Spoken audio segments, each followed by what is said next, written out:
Le Mutlang, juste avant de passer, le thème évidemment c'est natural mystique.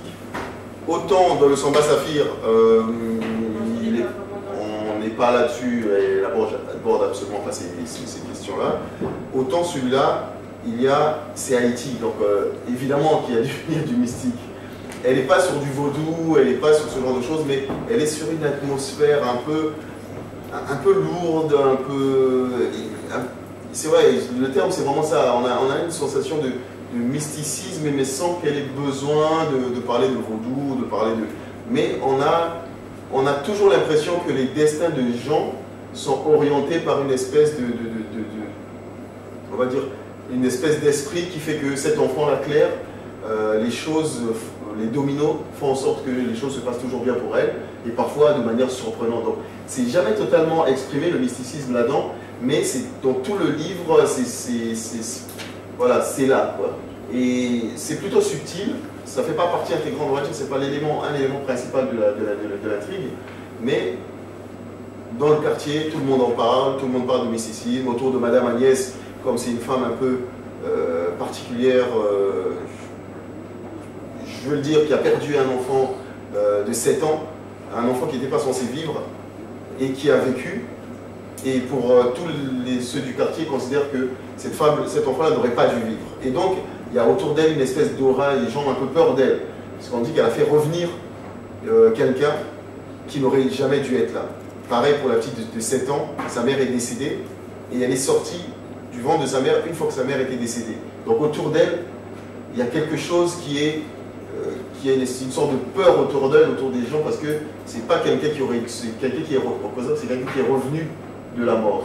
Donc le mysticisme est là, même si c'est pas le cœur central de l'histoire. Par contre, le Mutlang, là on est dedans.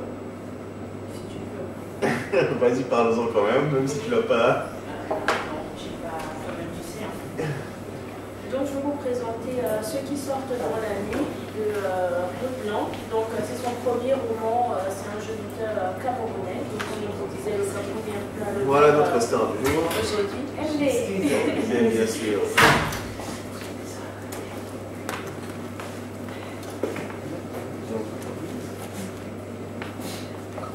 C'est comme tu veux, tu t'assois là. Est-ce que je parle sur toi? C'est cette création. Donc, pour continuer dans les romans, je vous parlais de Ceux qui sortent dans la nuit, donc, qui est un roman de Mutlang, c'est son premier roman en tant qu'auteur. Ce livre nous parle bien évidemment, alors là je crois qu'il faut pas se nourrir de sorcellerie africaine, hein, et plus précisément on est au Cameroun, dans la tribu Bassa, donc, où on les appelle Ewusu. Donc ceux qui sortent la nuit, donc ils ont la capacité comme ça de sortir de leur corps, de faire voyager leur âme, voilà. Pour les adeptes de science-fiction, ce sont des voyages astrales.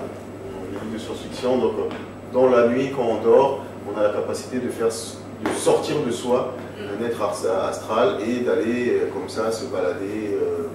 Et donc il y a des groupuscules comme ça, et les gens, ce sont des initiés qui ont ce pouvoir-là, la nuit, de sortir d'eux-mêmes. Ils sont initiés tout gamin, et ils forment des clans comme ça, des gens qui sont capables de sortir d'eux-mêmes et d'aller régler quelques comptes, tout simplement ils font un peu tout, quoi. Voilà, ils sont censés de réguler la vie finalement réelle en fait. Hein. Ils prennent des décisions dans la nuit et ils mènent des actions qui forcément ont un impact dans la vie réelle. Quand il y a des soucis dans la communauté, on va dire, bien sûr, officiellement, publiquement, il y a les anciens de la communauté qui vont discuter de certaines choses, mais eux, la nuit, ça forme une espèce de supra-communauté qui vont discuter d'un certain nombre de choses, et s'ils considèrent qu'il y a des éléments qui peuvent perturber la communauté, on va dire une querelle entre deux familles, pour une question de mariage qui n'est pas acceptée, ben, ils vont décider que pour régler la querelle, on va éliminer les deux amants.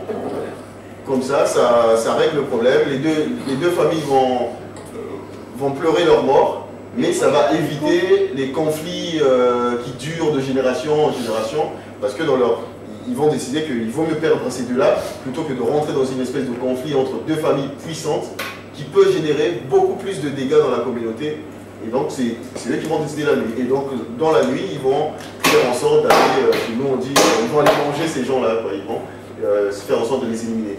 Donc ce sont un peu les gardiens du temple, mais en même temps, évidemment, il y a aussi des choses mesquines, bien sûr, il y a des gens qui ont des vengeances à prendre, des revanches à prendre et tout. Mais ils ont une espèce de communauté. Voilà, donc alors moi j'ai eu 2 lectures de ce roman, 2 en une, hein, c'est bizarre, parce que vraiment tout au début, jusqu'à la moitié du livre, on est vraiment en plein dans le thème, et vraiment on parle de mysticisme, de sorcellerie, de l'initiation, des rites, comment ça se passe, quelle période, et on nous dit en fait à chaque fois qu'on administre une potion, si je peux dire ainsi, qu'est-ce que cela produit en fait. Il faut être, par exemple, qu'on est sourd, avoir la possibilité de voir des choses la nuit et ne pas en parler la journée en fait. Donc, et comme ça, on doit vous administrer certaines potions qui feront que vous respectez chacune de ces étapes. Sauf que dans ce roman, l'histoire de la petite fille, qui est à l'origine finalement de ce roman, la dernière étape, dont la dernière potion n'a pas marché. Ce qui fait que tout ce qu'elle faisait la nuit, elle en parlait en journée. Donc, et ça, c'est le tabou ultime. Ouais. Parce que sur les 9 potions, la dernière est censée être celle qui vous n'arrivez pas à en parler. Même si vous vouliez, vous n'arrivez pas à en parler. Comme ils initient vraiment des très jeunes enfants, ces enfants-là n'en parlent pas. Le problème, c'est que la petite, elle a 7 ans. Et sa grand-mère qui l'a initiée se rend compte qu'elle parle. Donc si la nuit, elle était tombée, elle s'était égratignée le bras, on lui pose la question, je suis tombée de l'arbre. Et tout le monde sait que l'arbre, c'est un baobab qui est tout au sommet et que c'est pas possible. Mais la nuit, son corps astral était là-haut. Puis là, et le problème, c'est que la grand-mère, elle est évidemment effrayée. Mais comment ça se fait que sa potion n'ait pas marché? Mais d'autres Eoussous, si les autres Eoussous se rendent compte qu'il y a quelqu'un qui parle, on l'élimine évidemment, parce que c'est pas possible, c'est un tabou ultime.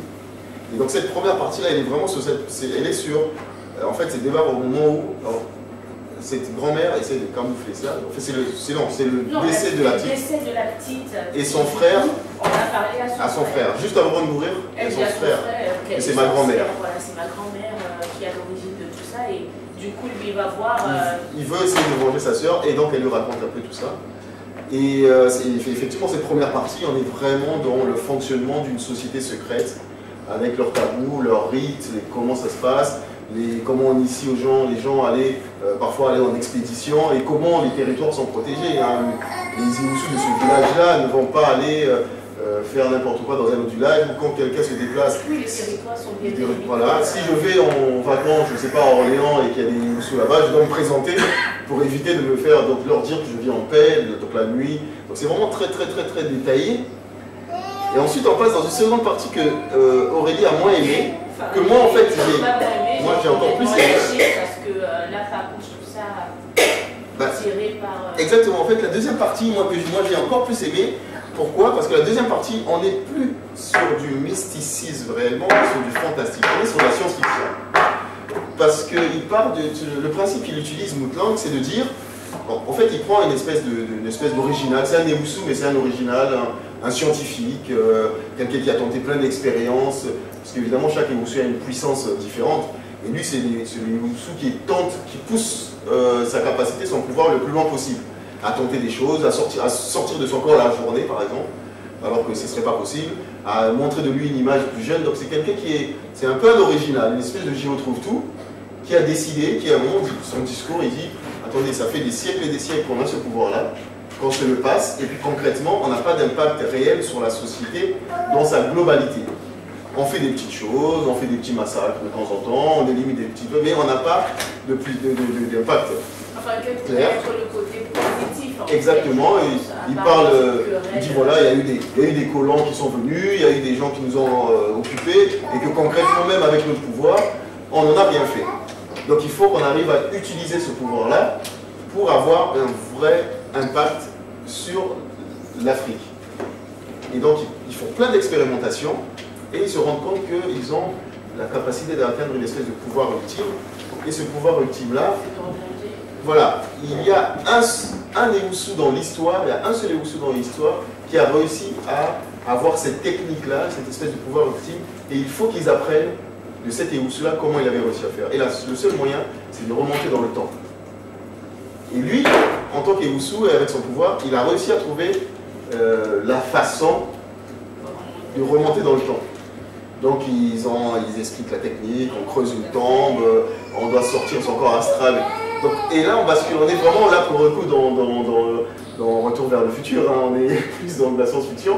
Mais moi ça faisait sens parce qu'on est sur quelqu'un qui se projette, qui ne se contente pas de dire que les sociétés secrètes, c'est comme ça que ça se passe, il s'est documenté chez les Bassa, les rites Bassa et tout. Et après sur la deuxième partie, je trouve qu'il fait son rôle de romancier, de fictionniste, de dire bah, avec ça, qu'est-ce qu'on peut faire? Et la deuxième partie bascule sur un roman d'action. Science-fiction d'action, exactement. Où un des personnages, donc le frère qui voulait se venger, au final est intégré dans la société secrète et doit servir de cobaye, sinon on le zigouille, pour aller dans le passé, aller apprendre la technique. Et il se retrouve dans le passé, un peu à la Terminator, hein, il apparaît nu au plein milieu de la forêt, et, et là il découvre, lui, sa société Bassa, de son village, 300 ans avant. Et il arrive dans ces sociétés, évidemment, il ne faut pas qu'il parle. Il ne faut pas qu'on sache qu'il vient du futur. Et puis les Oussous de ce temps-là aussi sont là. Donc, et honnêtement, moi, cette partie-là, moi, m'a enchanté parce qu'on est vraiment sur un travail, pour moi, on est vraiment sur un travail de romancier qui pousse son imagination un peu plus loin, qui dit, ben voilà, ce qu'on pourrait faire, voilà comment ça fonctionnait dans les mêmes sociétés mais 300 ans avant. Et évidemment, comme dans tout grand roman de science-fiction, il y a une espèce l'ancêtre qu'ils sont allés voir, c'est l'ancêtre hyper puissant, donc c'est vraiment une espèce de, je sais pas moi, je pourrais comparer ça à Sauron, vous savez, dans Le Seigneur des Anneaux. Il y a une espèce de Sauron où il faut faire attention qu'il ne sache pas que vous êtes des Oussous, tout en essayant d'apprendre des choses de lui, donc et là c'est plutôt, je trouve que c'est plutôt intéressant. Après, si on n'aime pas la science-fiction ou le fantastique, parce que là on est vraiment sur la projection, on aura peut-être un peu de mal avec cette deuxième partie-là, mais moi j'ai adoré cette partie-là, cette deuxième partie-là. Moi c'est là qui m'a complètement perdu, comme je disais, parce qu'après j'ai pas adhéré, et puis, enfin, excuse-moi, comme je disais, passer du décès de la petite fille, on va vraiment rêver, qu'est-ce qui se passe? Ah, je remonte le temps, je vais refaire le monde. Justement, il ne s'est pas contenté de rester là. Moi, je trouve que ça a été très original. La démarche était très originale de partir d'un roman où la première page, on est vraiment sur du mysticisme et on apprend plein de choses hein, sur les rites Bassa, c'est vraiment très intéressant. Et de passer sur une chose, moi je dirais que la première partie, ça me donnait une impression, c'est très bien, hein, mais ça me donnait une impression de déjà lu en littérature, en tout cas dans la littérature africaine. Hein, et alors que la deuxième partie, c'était vraiment pour moi, c'est quelque chose que je n'avais pas lu. Pour moi, c'était nouveau, c'est quelque chose de vraiment original et c'est bien écrit. C'est bien écrit, on rentre dedans, on glisse. Enfin, moi, j'ai pas eu de difficulté particulière à rentrer dedans. Parfois, c'est un peu descriptif. C'est trop dense, c'est trop... Voilà, parfois, c'est un peu foisonnant parce qu'il y a un peu descriptif. Donc, si on aime les écritures un peu dynamiques et punchy, on peut avoir un peu de mal sur certaines parties où ça décrit beaucoup l'environnement dans lesquels ils vivent. Donc obligatoirement, ça décrit la faune, ça décrit le village, donc c'est très parfois descriptif. Mais moi je dirais c'est une belle surprise, je l'ai dit, c'est le prix Kuruma, c'est un très important prix littéraire, le prix Kuruma, et il est passé un peu inaperçu, ce qui est dommage, il est passé un peu inaperçu.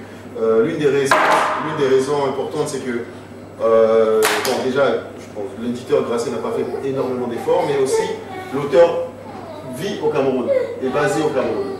Donc évidemment, pour la promotion, c'était un peu plus... Pour la promotion, c'était un peu plus difficile de faire la promotion du livre. Mais c'est vraiment dommage parce que je trouve que c'est d'autant plus dommage parce qu'il y a un an, on a fait une spéciale science-fiction.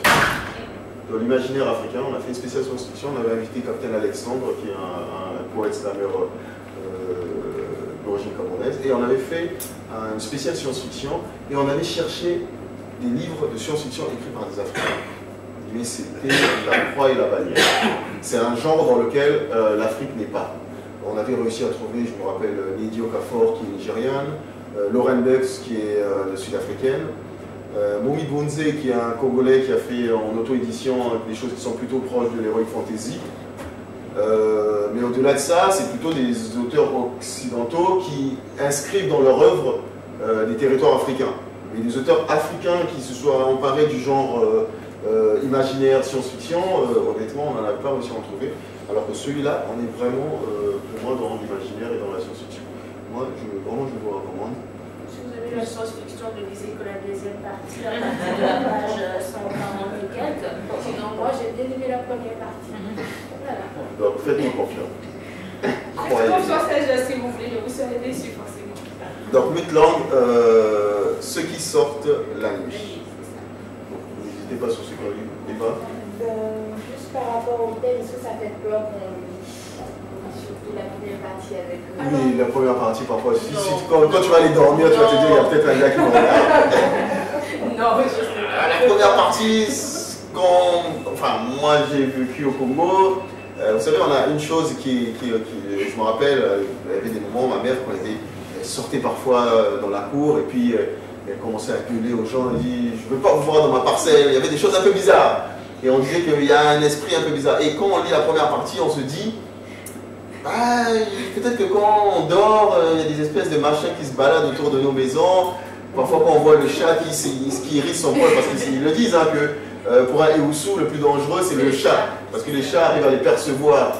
Et que quand un chat commence à grogner et qu'il y a le poil qui se hérisse, en fait, il a vu un Eoussou et il essaie d'avertir ses maîtres. Donc, la première partie, ça ne fait pas peur. elle est vachement crédible. Hein, Elle est crédible, mais ça ne fait pas peur. Elle est vachement crédible et vous pouvez voir le poil qui se hérisse un peu. Moi, la deuxième partie, c'est vrai qu'on est plus dans l'imaginaire. Il n'y a aucun problème, je sais n'importe quoi. Et puis on se dit que bon, il y a peut-être des petits neveux, des petits cousins qui ont hérité de ça. Chez nous, par exemple, les ethnies Vili, on sait très bien que chez les Vili, dans chaque famille, on dit qu'on doit laisser ce qu'on appelle le bikoko. On doit le laisser à quelqu'un. Et moi, j'ai des amis qui étaient des ethnies Vili, qui à un moment ne voulaient absolument pas repartir au village parce qu'ils avaient peur qu'on leur refile le truc, quoi. Parce qu'on savait que c'était le pouvoir mystique de la famille et personne ne voulait mettre les pieds chez la grand-mère parce qu'elle, avant qu'elle meure, elle va vouloir refiler ça à quelqu'un et personne ne veut y aller. Et là, dans ce cas-là, notamment la grand-mère qui initie sa petite fille, parce qu'on va déposer la petite fille en vacances et la grand-mère a senti un potentiel chez la petite fille, elle en profite pour l'initier et sortir avec elle. Et tout. Donc, moi, ma grand-mère, je vais la regarder avec des yeux différents, on va dire. Donc, non, mais il est sympa comme livre. Je vais être le seul à parler de Ronald Sepol et rapidement de Kanyalem. On ne va pas s'attarder là-dessus, comme ça on va basculer pour discuter avec eux. Je peux juste dire un mot sur... Ah, ben bien sûr, oui, tu l'as lu.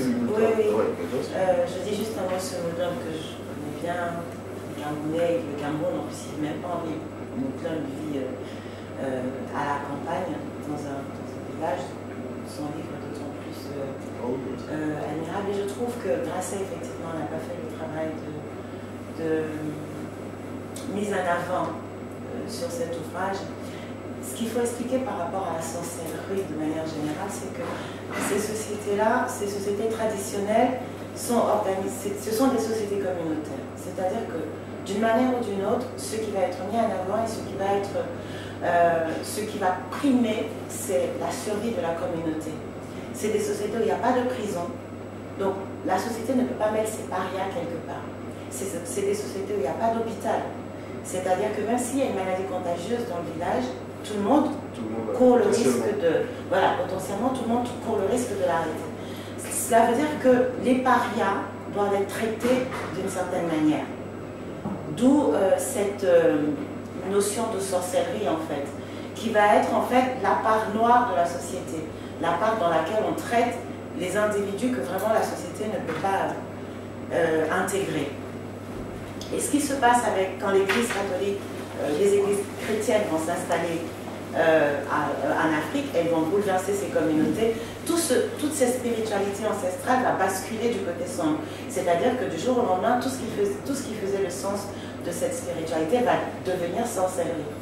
On aura gardé l'idée de la sorcellerie, mais on aura aussi, et on aura perdu en chemin tout ce à quoi ça servait finalement. La régulation, voilà, pas simplement la régulation c'est quand on parle des parias, mais également tout dans les mariages, dans la vie, dans tout l'ordre social était dominé par une forme de spiritualité qui faisait que on doit intégrer les parias d'une manière ou d'une autre. On ne peut pas, il n'y a aucun moyen de les sortir de la société, ce n'est pas prévu. Alors où on les intègre, c'est-à-dire on les guérit. On les guérit de la maladie, on les guérit de la méchanceté, on les guérit de... Ou alors ils arrivent à s'intégrer, ou d'une manière ou d'une autre, ils doivent en être exclus. C'est le seul moyen que la société avait trouvé pour assurer la cohésion. Et sur cette première partie, c'est vrai que quand on voit cette espèce de supra-communauté, ils ne sont pas là juste pour décider il faut déboulonner un tel, il faut tuer un tel. Ça discute vraiment des problèmes de la société, et puis ils sont là pour prendre des décisions radicales qui ne peuvent pas se prendre en plein jour. C'est voilà, ceux qui mettent les mains dans le cambouis et qui doivent se salir les mains, c'est eux qui prennent les décisions les plus importantes. Et parfois, les notables de la journée ne font même pas partie des notables de la nuit. Donc c'est pas, et c'est vraiment là pour le coup la première partie, elle décrit très bien ça. Donc voilà, mais vraiment pour moi à recommander.